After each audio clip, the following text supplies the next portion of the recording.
नमस्कार, गुलमोहर किचनमध्ये आपलं स्वागत आहे। आज मी मस्त अशी गरमागरम चिंचगुळाची आमटी बनवणार आहे। ती पण एवढी छान आंबट गोड अशी चवीची होते आणि भातासोबत खूप छान लागते। त्यासाठी इथे तुरीची डाळ घेतलेली आहे। तुम्हाला जर पाहिजे असेल तर निम्मी तुरीची आणि निम्मी मुगाचीही इथे घेऊ शकता आणि स्वच्छ धुवून घ्यायची आहे। 2 पाण्यामध्येच धुवून घ्यायचे आहे। आता यामध्ये डाळ बुडेल एवढं पाणी शिजण्यासाठी घालायचं आहे। शिजताना थोडीशी हळद घालायची आहे, थोडासा हिंग घालायचा आहे।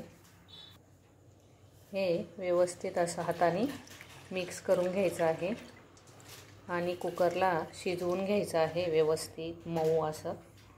डाळ शिजेपर्यंत ही चिंच पाण्यामध्ये भिजत घालायची आहे। एवढी अशी चिंच मी घेतलेली आहे। इथे हे वरण मस्त असं शिजलेलं आहे आणि आता हे व्यवस्थित असं घोटून घ्यायचं आहे।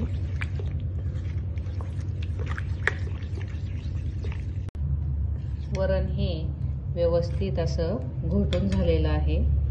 त्यानंतर आता जी चिंच भिजत घातलेली होती ती आता व्यवस्थित अशी चुरगळून घ्यायची आहे। आता यामधला हा जो चोथा आहे तो टाकून द्यायचा आहे आणि इथे छान असा चिंचेचा कोळ तयार झालेला आहे। आता फोडणी द्यायची आहे, तर त्यासाठी इथे 1.5 पळी मी तेल घालणार आहे। तेल तापल्यानंतर यामध्ये मोहरी घालायची आहे। मोहरीनंतर मेथी दाणे घालायचे आहेत। त्यानंतर जिरे घालायचे आहे, थोडासा हिंग, कढीपत्ता, थोडंसं किसलेलं खोबरं, थोडीशी हळद घालायची आहे, शिजताना घातलेली होती।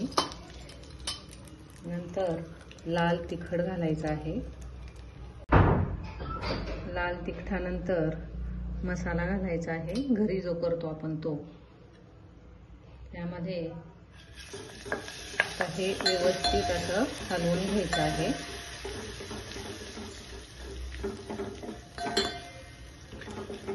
बॅडगीचं लाल तिखट जर वापरलं तर रंग हा खूप छान येतो।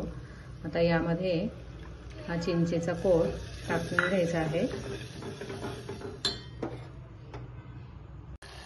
व्यवस्थित अशी इथे फोडणी तयार झालेली आहे। हे पाहू शकता, एकदम छान रंग आलेला आहे। इथे मी जुनी चिंचच वापरलेली आहे, त्याच्यामुळे थोडासा रंग हा काळपट आलेला आहे। आणि आता त्यामध्ये ही घोटलेली डाळ टाकायची आहे।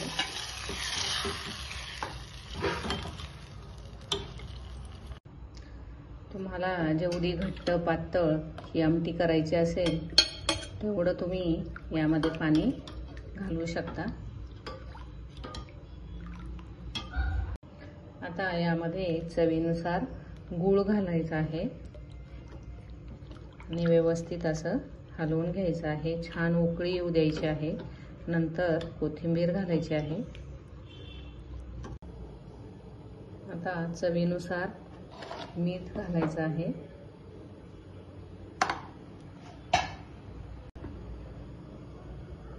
आता कोथिंबीर घालायची आहे आणि थोडासा खोबऱ्याचा कीस घालायचा आहे।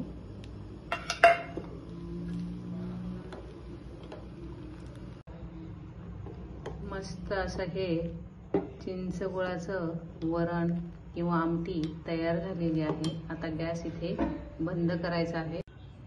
हा व्हिडिओ तुम्हाला जर आवडला असेल तर लाईक, शेअर, कमेंट आणि सबस्क्राईब करायला विसरू नका।